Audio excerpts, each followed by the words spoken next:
내가 일하는 회사는 주로 외부 활동이 많고 사무실에서 일을 하는 시간이 상대적으로 적은 곳이었다. 대개 오전부터 외부 미팅이나 현장 업무가 많아 점심시간에는 동료들이 각자의 일정에 맞춰 나가곤 했다. 덕분에 나는 늘 혼자서 점심을 해결해야 했다. 사실 처음엔 혼자서 식사를 하는 게 그리 나쁘지 않았지만 시간이 지나면서 매일매일 비슷한 메뉴에 질리기 시작했다. 자주 가던 백반집이나 분식집도 몇 번 반복하다 보니 점점 그 음식들도 물렸고 무엇보다 매번 같은 곳에서 사 먹는 게 단조롭게 느껴졌다. 그날도 예외 없이 점심시간이 다가오자 뭐 먹을지 고민이 되었다. 그렇게 회사 건물 앞에 새로 생긴 분식집이 떠올랐다. 몇 주 전부터 봤던 가게였지만 바쁜 일정 속에서 한 번도 가볼 생각을 못했다. 가게 외관은 작고 아담해 보였지만 뭔가 따뜻한 분위기가 느껴져 괜히 호기심이 생겼다. 그동안 매일 반복되는 외부 식사에 지쳐있던 나로서는 오늘은 여기 가볼까라는 생각이 들어 가게로 향했다. 식당에 발을 들이니 한 남자와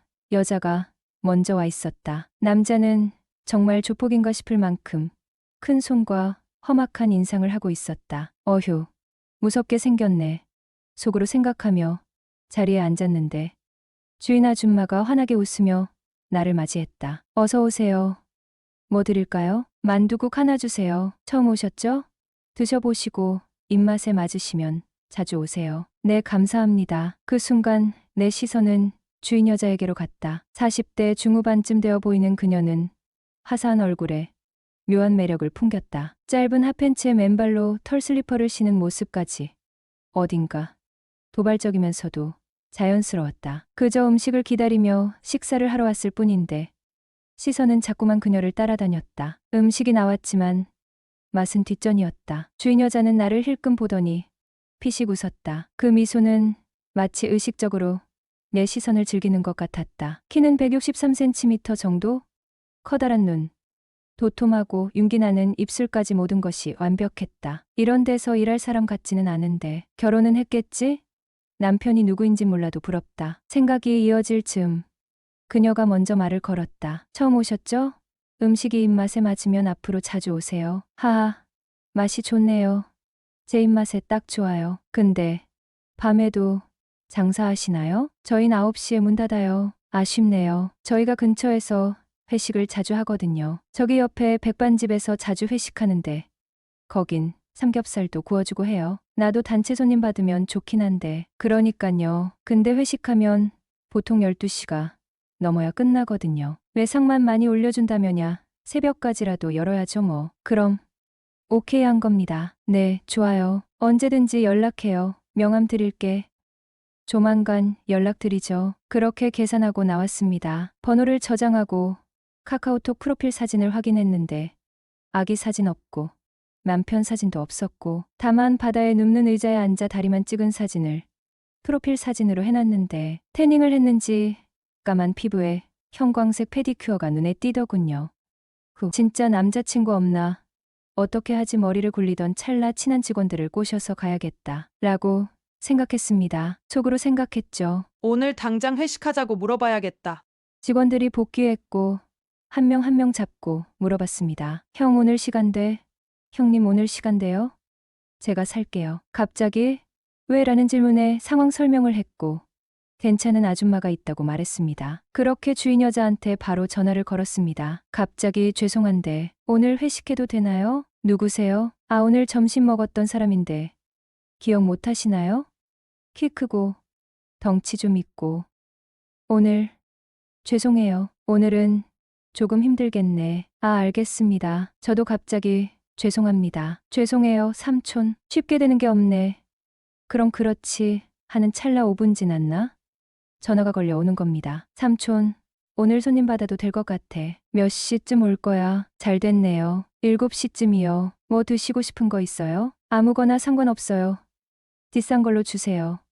그래도 저 때문에 밤늦게까지 일하시는 건데 시장에서 참돔을 사온 게 있다고 참돔 조림을 해준다고 해서 알겠다고 했다. 형님들 진짜 저 좀 도와주세요. 오랜만에 연애 한번 하고 싶다고 했다. 그래 아오야 형님들만 믿어라. 얼마나 새끈하길래 일이 안달이 났노. 삼촌 왔어. 참돔 조림이랑 마땅한 게 없어서 육회 사놨어. 참 이거 상차림비요. 이거 받으시고 별도로 음식값 지불할게요. 옆집에서도 이렇게 해서요. 아, 안 이러셔도 되는데. 그럼 팁이라고 생각하고 받는다. 호호. 참돔 조림이 나오고 육회도 나오고 소주가 한 병 두 병 늘어가고 있을 때 동시가 너는 키도 크고 듬직하고 돈도 잘 벌고 여자친구가 왜 없냐? 서빙하던 미씨가 갑자기 말을 끊더니 삼촌 여자친구 없어? 저 솔로로 지낸 지 꽤 됐어요. 얘 여자친구 없어요. 보기보단 착해요. 그러게 왜 없을까? 내가 봐도 괜찮은데. 이상하네. 아줌마가 좀 데리고 가요. 우리도 놀아주느라 죽겠어. 그러지 말고 안 바쁘면 와서 한잔해요. 아휴, 초면에 어떡해. 그때 아줌마에게 전화가 왔다. 잠깐만. 가게 문 닫았어. 나 오늘 늦어. 그럼 나 조금만 마실게요. 전화를 끊고 난 뒤 자연스럽게 내 옆에 앉았다. 자, 첫 잔은 소맥이지. 한 잔 받으세요. 아이, 이러다 큰일 나는 거 아닌가 몰라. 한 잔 줘요. 그럼 내가 맛있게 말아드릴게. 그렇게 한 잔, 두 잔, 세 잔, 네 잔, 열 잔 다들 인사불성이 되었고 중간에 나는 필름이 잠깐 끊겼는데 상호간의 호칭은 누나 자기로 변해 있었다. 그리고 주인 여자가 팔짱을 끼고 있더라고요. 형님들은 다들 대리나 택시를 불렀고 야, 먼저 간다. 오늘 꼭 성공해라 하고 순식간에 형님들이 사라졌고 주인 여자는 눈이 반쯤 풀려 있었습니다. 누나, 나 화장실에 좀 갔다 올게. 자기 같이 가. 보리를 보고 나왔더니 그녀가 배시시 웃으며 말했다. 자기 소리가 참 요란하네. 힘이 좋은가 봐. 나 담배 하나만 피고 갈게. 그래, 그럼 옆에서 같이 기다려 줄게 하며 내 옆으로 오더니 자연스럽게 팔짱을 꼈다. 자기, 담배 맛있게 핀다. 맛있게 펴. 담배 좀 끊어야 되는데 맛있어? 담배가 좋은지 나는 모르겠더라. 그냥 피는 거지 뭐. 안 피면 땡기고. 담배는 뭐 남자의 외로움을 달래주는 거란 말도 있잖아. 자기 진짜 외로운가 봐. 누나가 애인 해줄까? 나한테 그런 장난치지 마. 농담도 다 진짜로 믿는단 말야. 나 진짜로 물어보는 건데? 라면서 반쯤 풀린 눈으로 날 뚫어져라 쳐다본다. 자기, 근데 나한테 관심 있는 거 맞아? 당연하지. 오늘 가게에서 처음 봤을 때부터 반했는데. 그래서 일부러 회식도 잡은 거고. 그럼 나 어디가 맘에 들어? 모르겠어. 그냥 좋아, 이쁘고. 사실 나 미시충이야. 정말? 연상 좋아하는구나. 그럼 이해가 좀 되긴 하네. 자기, 나도 오늘부터 너 좋아할래. 다음 날 또 찾아갔다. 누나, 나 오늘은 혼술하러 왔는데 한가해 지면 같이 한잔해요. 손님도 없는 시간이라. 얘가 그렇게 말을 하자 그녀는 좋다고 하며 잔을 하나 더 가져왔다. 어디 내놓아도 빠지지 않을 50이라고는 믿기 어려운 미모. 이 작은 식당에서 김치찌개나 팔기에는 너무나 아까운 그런 여인. 주변 아저씨들이 어찌 한번 해볼까. 그 동네에선 제법 미모가 특별난 여인이었다. 삼촌 한 잔 더 해요. 오늘은 그냥은 집에 못 들어가겠네. 그러면서 다른 손님들이 못 들어오게 가게 문 잠궈버리는데 조금은 난처하기도 하고 좋은 기회라면 기회인데 아무튼 복잡한 심정으로 맥주를 따랐다.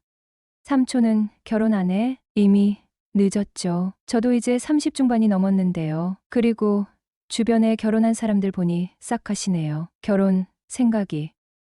아까운 총각 하나 버렸네. 하긴 결혼도 사랑하는 사람이랑 해야지. 조건만 보고 했다가는 이혼하기 일쑤예요. 요즘은 세상 중 한 커플이 이혼한다던데. 많이 마신 듯한데도 좀처럼 취하지 않는 그녀였다. 게다가 귀가는 아예 안중에도 없는 듯 했고 술자리는 새벽까지 계속되었고 서로에게 한 가지씩 소원을 들어주기로 했다. 누님, 우리 앞으로 친해지자는 의미에서 서로 소원 하나씩 들어주면 어떨까요? 소원.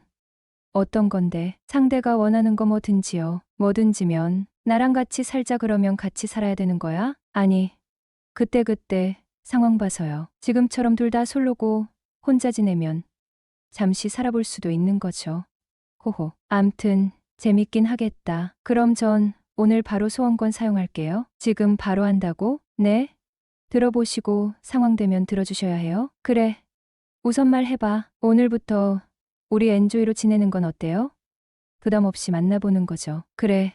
알았어. 나야 삼촌이랑 연애하고 좋지 뭐. 그날 이후로 동거하다시피 살다 보니 어느새 자연스럽게 살림을 차리고 있네요.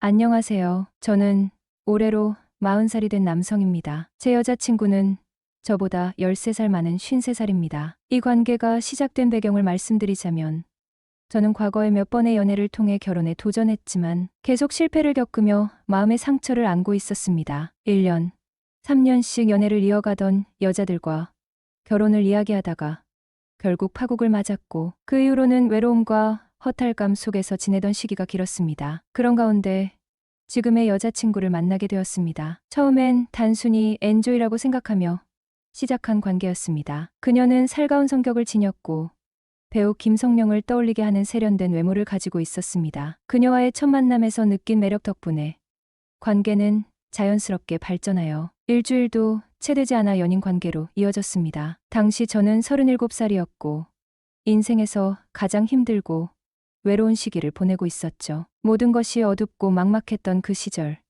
그녀의 존재는 한 줄기 빛과 같았습니다. 하지만 솔직히 말씀드리자면 처음부터 진지하게 결혼을 염두에 두고 그녀와 만나기 시작한 것은 아니었습니다. 그녀가 저보다 13살이나 많다는 점도 저 스스로에게 큰 걸림돌로 느껴졌습니다. 저의 인생 계획은 이미 어긋나 있었고 결혼 같은 것은 더 이상 바라지 않는다고 생각하던 시기였기에 가볍게 만날 수 있는 사람 정도로만 여겼던 것이 사실입니다. 그런데 그녀의 생각은 달랐던 것 같습니다. 그녀는 이미 50살이었던 당시부터 재혼을 진지하게 염두에 두고 저와 만남을 이어온 듯했습니다. 저희가 만난 지 1년쯤 되었을 때 그녀는 점점 더 결혼 이야기를 꺼내기 시작했습니다. 처음에는 부모님께 인사라도 드리자는 말로 시작되었지만 시간이 지나면서 그녀의 요구는 점점 더 구체적이고 강하게 변해갔습니다. 더 이상 이렇게 시간을 끄는 게 너무 힘들어. 결혼 언제 할 거야? 우리 각자 소원 하나씩 들어주기로 했잖아. 내 소원은 너랑 결혼하는 거야. 그녀의 말이 반복될수록 저는 점점 더 압박감을 느꼈습니다. 그래서 결국 솔직하게 제 속마음을 털어놓게 되었죠. 난 결혼 같은 거 생각해 본 적 없어. 자꾸 이런 이야기를 꺼내면 나 너무 힘들어. 이렇게 말했지만 그녀는 물러서지 않았습니다. 오히려 더욱 강하게 저를 몰아붙였습니다. 이제 와서 날 버릴 생각이야? 난 너와 함께하는 미래를 꿈꾸고 있는데 내가 이렇게 나오면 정말 힘들어. 그녀의 말에는 상처받은 감정이 가득 담겨 있었고 저는 그런 그녀를 보며 죄책감을 느끼기도 했습니다. 하지만 동시에 그녀의 지속적인 압박에 점점 더 지쳐갔습니다. 정말 올해까지 결혼하지 않는다면 차라리 헤어지자. 이렇게 어정쩡한 관계는 싫어. 너와 함께 있으면서도 난 외로워. 그녀의 말이 반복될수록 제 마음은 점점 복잡해졌습니다. 저는 정말 그녀를 떠날 생각이 없었습니다. 그녀와 함께한 시간은 저에게 너무나 소중했고 그녀의 따뜻한 성격과 배려심은 제가 그동안 만나왔던 누구와도 비교할 수 없을 만큼 큰 위안이 되었거든요. 하지만 결혼이라는 주제는 저에게 너무 무겁고 어려운 과제처럼 느껴집니다. 결혼은 단순히 두 사람의 약속으로 끝나는 것이 아니라 가족, 사회적 책임, 그리고 미래에 대한 약속이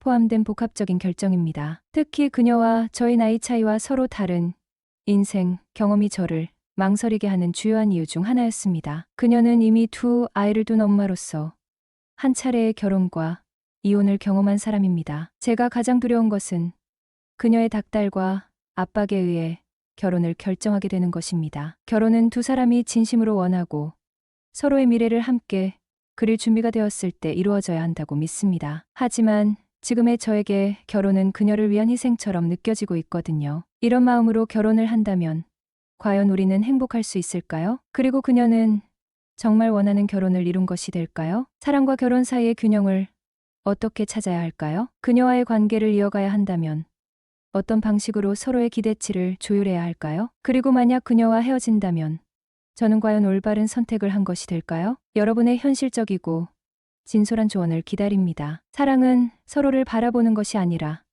함께 같은 방향을 바라보는 것이다. 늦은 밤, 저녁을 해결하려 터벅터벅 걷다. 우연히 괜찮아 보이는 식당을 발견했다. 문을 열고 들어서자 처음 보는 키 크고 건강미 넘치는 주인 아주머니가 눈에 들어왔다. 지친 몸과 마음을 단숨에 식혀주는 듯한 그녀의 존재감이 인상적이었다. 그래서일까 가끔 남자에겐 여자가 필요하다는 말이 떠올랐다. 내심 만족스러운 마음으로 조용한 식당 안에 자리를 잡았다. 식사 시간이 한참 지난 늦은 밤이라 한산한 분위기가 오히려 마음에 들었다. 주문을 마치고 천천히 가게 안을 둘러보았다. 밖에서 볼 때는 다소 허름하고 협소해 보였지만 막상 앉아보니 주방의 풍경이 한눈에 들어오는 좋은 자리였다. 준비하는 그녀의 뒷모습이 시야에 자연스럽게 담겼다. 단정한 머리카락 아래로 늘씬한 몸매와 세련된 분위기가 돋보였다. 솔직히 말해 이런 작은 식당보다는 더 고급스러운 공간이 어울릴 것 같은 사람이었다. 고요한 식당 안. 잠시 그녀를 바라보던 시선을 거두고 가볍게 말을 건넸다. 예상과 달리 그녀는 무척 수줍음이 많았고 별뜻 없이 던진 농담에도 그저 의미심장한 미소만 지을 뿐이었다. 어쩐지 세상의 때가 덜 묻은 사람처럼 보였다. 마침 주문한 음식이 나왔고 허기진 배를 채우느라 정신없이 먹고 있는데 그녀가 다소 의아한 듯 한마디 건넸다. 그래. 저녁 시간엔 뭐 하시고 이렇게 늦게 오셨어요? 곧 가게 문 닫을 시간인데. 네. 일이 늦게 끝나는 바람에 식사 시간을 놓쳤네요. 정갈하게 차려진 한 끼를 실컷 즐기고 나니 포만감이 밀려왔다. 잠시 여운을 즐기다 식당을 나섰다. 그런데 다음 날이 되자 온통 머릿속은 그녀의 모습이 떠다녔다. 퇴근 시간이 다가올수록 자연스럽게 발걸음이 식당으로 향하는 상상을 하게 되었다. 결국 칼퇴근과 동시에 다시 그곳으로 향했다. 식당 문을 열자 그녀가 방긋 웃으며 반겼다. 오늘은 일찍 오셨네요. 말을 마치자마자 그녀는 직접 시원한 보리차 한 잔을 내어 주었다. 자연스러운 환대에 마음이 한층 더 편안해졌다. 뭘로 드릴까요?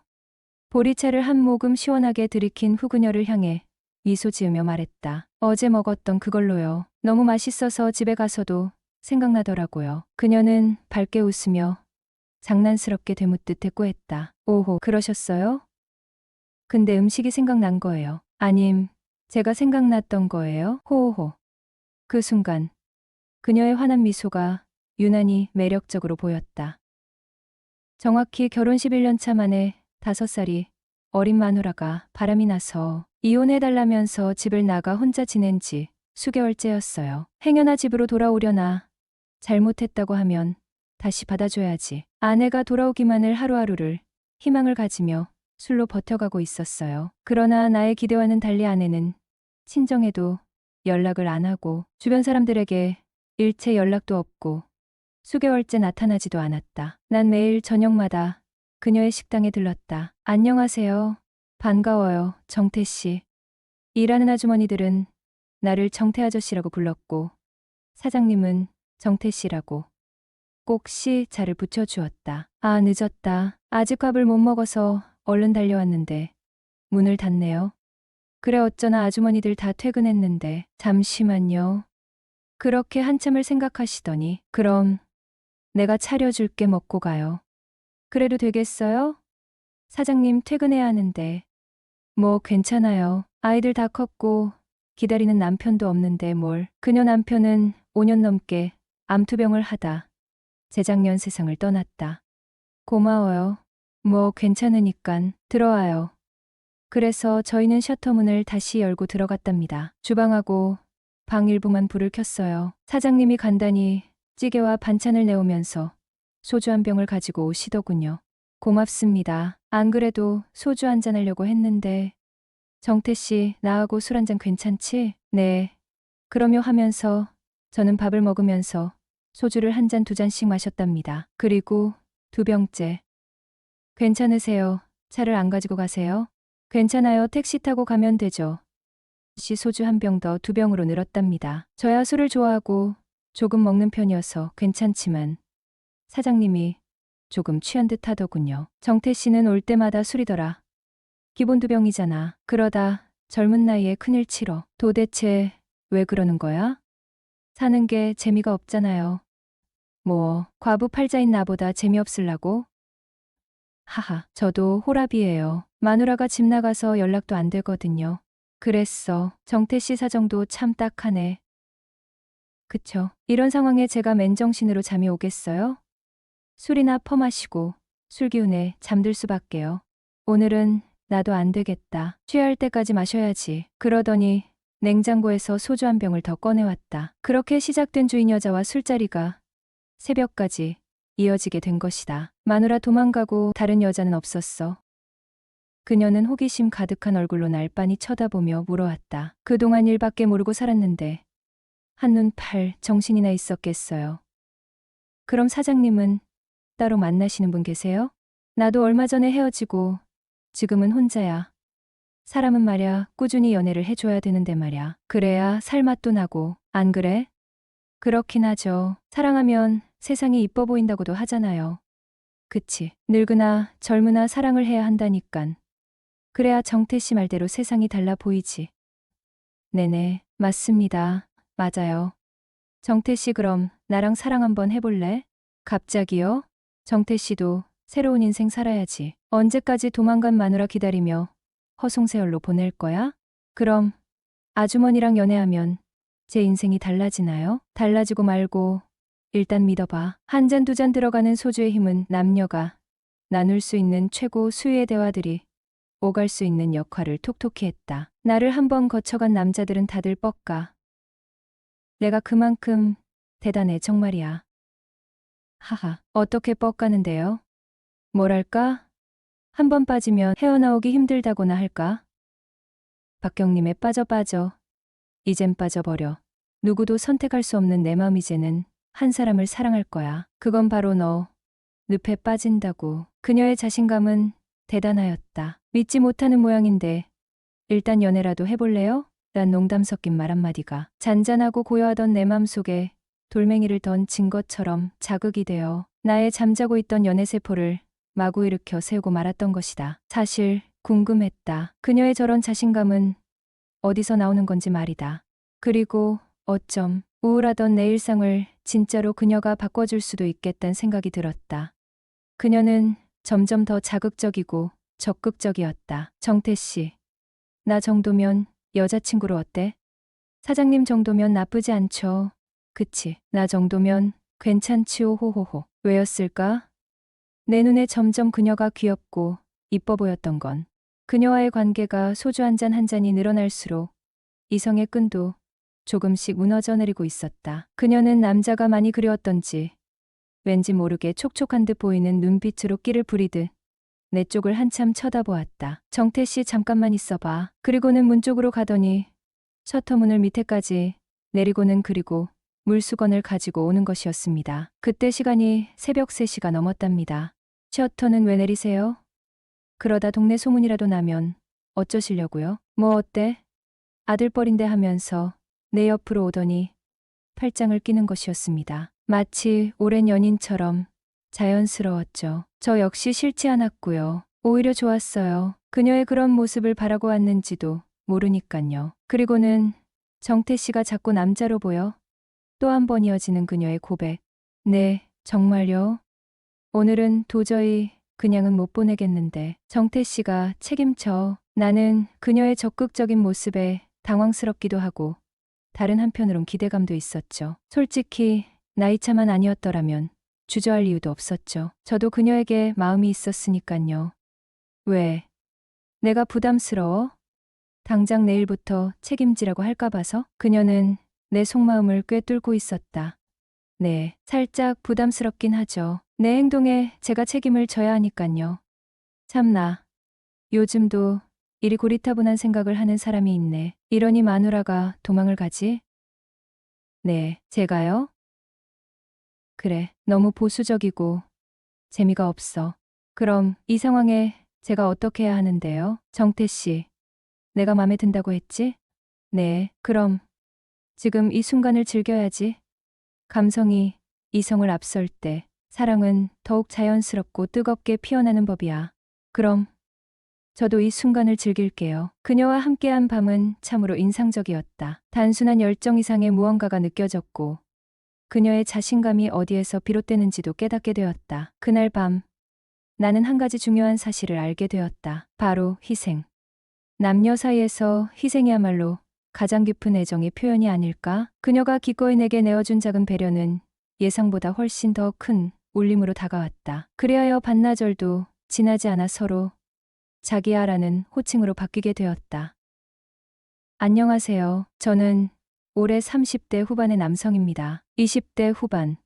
친구의 소개로 만난 아내와 짧은 연애 끝에 임신 사실을 알게 되었고 그 후 급히 결혼을 결심했습니다. 아내는 정말 아름다운 사람으로 처음 만났을 때부터 특별한 인상을 남겼죠. 무척 미인이었거든요. 그러나 서둘러 시작한 결혼 생활은 순탄치 않았습니다. 어린 나이에 출산을 경험한 아내는 육아의 부담으로 많이 힘들어했고 저 역시 하루도 편안한 날이 없었지요. 아내가 지쳐하는 모습을 보며 조금이라도 기분을 풀어주고자 명품 선물을 하기도 했습니다. 그 선물은 잠시 기쁨을 주었지만 그 행복은 오래가지 않았어요. 아이는 자주 울었고 상황은 점차 어려워졌습니다. 결혼 3년 차부터는 아이를 돌보느라 부부간의 소통이 줄어들었고 결국 각방을 쓰게 되었습니다. 부부 관계가 소원해지는 것을 느끼면서도 저는 가정을 지키려는 마음이 커 외도에 대한 생각은 전혀 하지 않았습니다. 어린 시절 부모님의 이혼을 겪으며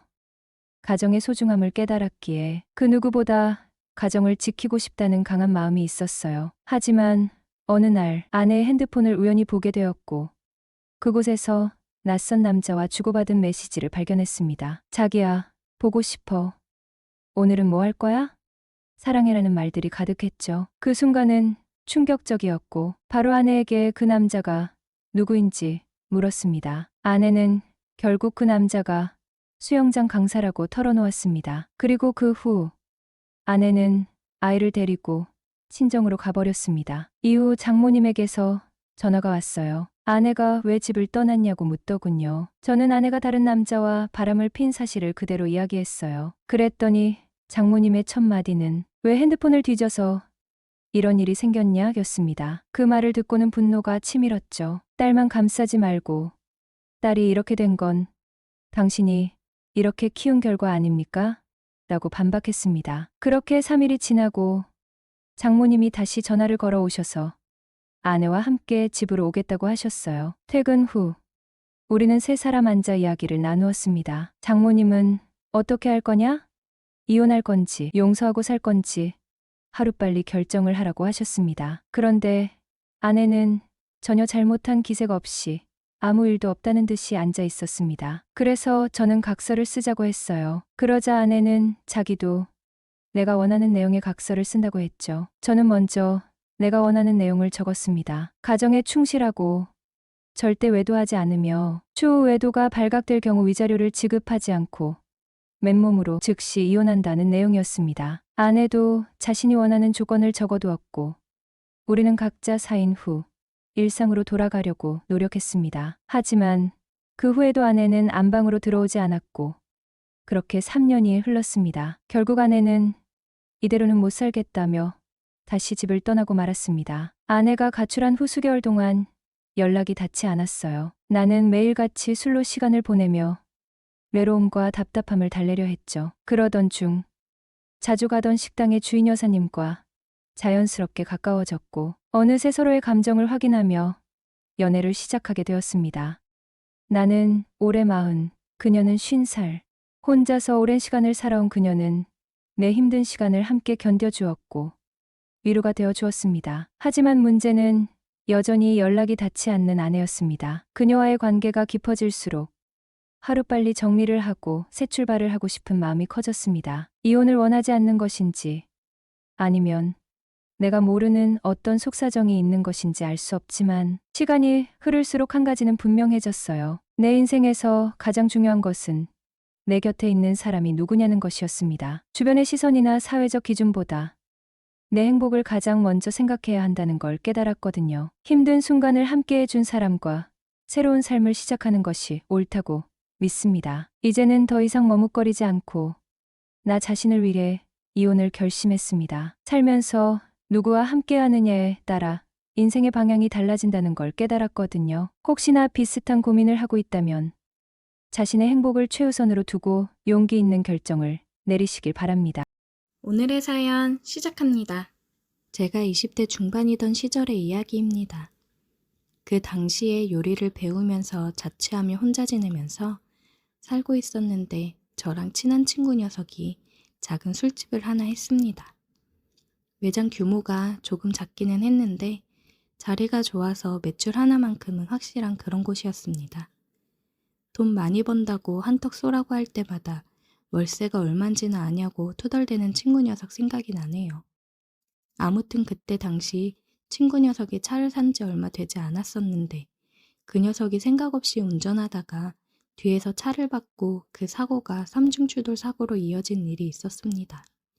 다행히 친구는 많이 다치진 않았는데 목 부분이 뻐근한지 몸을 잘 쓰지 못하더라고요. 혼자서 어떻게 해보려고 했는데 안 되니까 그 당시에 놀고 있던 저에게 일 좀 도와줄 수 있냐고 물어보더라고요. 저도 그 당시에 딱히 하던 일도 없고 그러니까 알겠다고 했습니다. 친구 가게의 위치가 사무실이 많은 쪽이라서 그런가 퇴근 시간이 되면 손님이 한꺼번에 물밀듯이 들어왔다가 썰물 빠지듯이 한꺼번에 손님이 빠지는 그런 스타일의 가게였습니다. 영업은 새벽 3시까지 하기는 했는데 막차가 끊기는 시점부터는 2차, 3차 하는 손님들만 와서 그렇게 바쁘지는 않았어요. 손님이 없으면 친구랑 둘이서 자리 펴놓고 술 마시면서 장사도 하고 다른 친구를 불러서 놀듯이 일했는데 그때 정말 재밌었습니다. 오후 3시에 친구와 같이 출근해서 준비를 해놓고 5시에 오픈을 하는 그런 구조였는데 한참 청소를 하다가 창밖을 봤는데 삐까뻔쩍한 고급 외제차 한 대가 길가에다가 엉성하게 주차를 하고 있더라고요. 그 외제차가 친구가 사고 냈던 차랑 같은 모델이라서 친구를 불러놓고 외제차를 뒤에서 박으면 기분이 어떠냐고 장난을 쳤습니다. 친구가 보험료가 올라서 가게까지 내놔야 할 작정이라고 대수롭지 않게 맞받아치는 게 수입을 정확하게 말해주지는 않았지만 저도 일하면서 본 매출이나 그런 걸 보니 이 친구가 당시에 확실히 돈을 잘 벌었다는 생각이 들었어요. 아무튼 친구랑 그렇게 장난을 치고 있는데 차에서 차주가 내리는데 선글라스를 쓰고 화려하게 옷을 입은 게 아주 보통 미인이 아니더라고요. 옷도 아주 과감하게 입은 게 자기가 이쁜 것도 알고 미모에 자신감이 넘치는 그런 사람처럼 보였습니다. 한참을 그녀에게 시선을 빼앗겨서 그쪽을 바라보고 있는데 친구가 마치 잘 아는 사람인 것 마냥 어? 저 누나 새 차 뽑았네? 라고 아는 척을 하더라고요. 아는 사람이냐고 저도 관심을 표현했는데 친구가 여기 근처에서 옷장사하는 누나라고 성질은 더러운데 인터넷 사업도 하고 수완이 좋아 가지고 장사가 엄청 잘 되는지 돈도 엄청 많다고 말하면서 가끔씩 가게에 직원들 데리고 오면은 기분 좋다고 술값에 팁이라고 하면서 돈을 엄청 내고 간다고 하더라고요. 성질이 더럽지만 그런 모습 때문에 친구 녀석한테도 진상 손님이 아니라 꼭 매번 왔으면 하는 좋은 손님처럼 생각하는 듯 보이더라고요. 그녀의 강렬한 첫인상 때문에 그런지 일하는 내내 자꾸 창밖 쪽을 보면서 그 차를 계속 보게 되더라고요. 얼굴이 예쁘면 얼굴값을 한다는데 그녀가 아무렴 성질이 더럽다고 해도 한번 잘 지내봤으면 하는 생각이 들었습니다. 가게에도 가끔 온다니 괜한 관심이 생기고 제가 친구를 도와주는 동안에 한 번은 손님으로 오지 않을까 하며 괜히 속으로 바랬습니다. 오픈 준비를 끝내고 얼마 안 있어 오픈을 하니 평소보다 이른 시간인데도 그날따라 손님이 많이 들어오더라고요. 한참 정신없이 바쁘다 보니 시간이 순식간에 흘러갔습니다. 얼마나 바빴는지 그날은 잠깐도 쉴 틈이 없어서 손님이 빠질 때쯤엔 아주 몸이 녹초가 되어버렸습니다. 그래도 그날은 금요일 저녁이기도 했고 친구 가게가 사무실 주변에 있는 특성상 오히려 주말이 되면 장사가 좀 덜 되기도 했기 때문에 불금을 젊은 혈기의 두 남자가 그냥 보내진 않았죠. 벌써 집에서 놀고 있을 친구들한테 연락 돌리고 친구 술집으로 모여라 하고 연락을 돌리고 있는 상황이었습니다. 그때가 밤 12시가 넘어가는 시점이었는데 보통 그때부터 손님이 안 들어오면 둘이서 술 마시고 있다가 1시쯤엔 그냥 문을 닫아버려 놓고 친구들하고 술파티를 여는 게 일반적이었거든요. 그날도 엄청 바빴지만 약속이라도 한 듯이 순식간에 손님이 빠져서 테이블 뒷정리를 하면서 우리 먹을 안주랑 이런 거 시켜놓고 친구들끼리 술자리를 준비하고 있었습니다.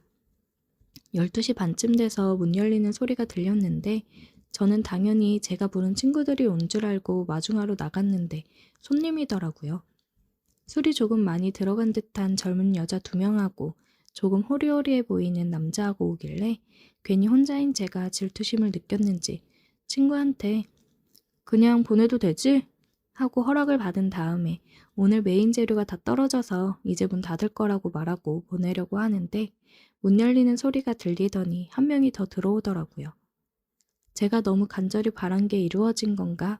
아까 낮에 본 외제차에서 내린 그녀였습니다. 그녀도 술이 많이 취했는지 조금 비틀비틀 거리더라고요.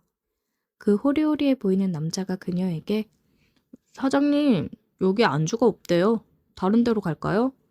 라고 물어보길래 제 목을 제가 차버린 줄 알고 안타까워하고 있는데 그녀가 여기 술도 없어요? 어차피 우리도 2차로 온 거라 술만 마시고 갈 거라서요. 라고 말하더라고요.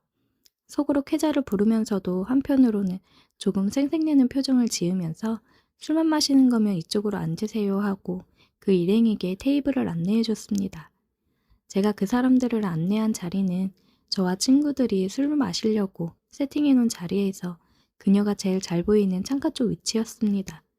조금 지나니 친구들도 하나둘 술집으로 들어오기 시작했고 그쪽은 그쪽대로의 회식을 우리는 우리대로의 불금을 즐기게 되었습니다. 우리는 이제 막 시작한 거긴 한데 그쪽은 이미 많이 마시고 온 듯 했으니 간단하게 생맥주 시켜서 마른 안주 먹으면서 이야기를 하고 있더라고요. 일부러 그녀가 잘 보이는 쪽으로 앉았으니 저도 술 마시는 척을 하면서 그녀를 흘끔흘끔 쳐다봤습니다. 이 정도 쳐다봤으면 시선을 느껴서 눈이라도 한번 마주칠 법한데 그녀는 직원들하고 시간 보내는데 열중해서 저의 시선은 아랑곳 없이 일행에만 집중해 있더라고요. 술이 조금 들어가니 담배가 피고 싶어져서 밖으로 나왔습니다. 담배에 첫 모금을 훅 빨았는데 갑자기 머리가 띵 하더니 술 기운이 한 번에 확 올라오더라고요. 창문 쪽으로 가게 안을 살펴보는데도 그녀가 보였습니다. 이거 이렇게 티를 내도 눈길 한 번 안 주고 하니 엄청 도도한 여자구나 생각하는 와중에 가게 맞은편에 주차되어 있는 그녀의 외제차가 눈에 보이더라고요.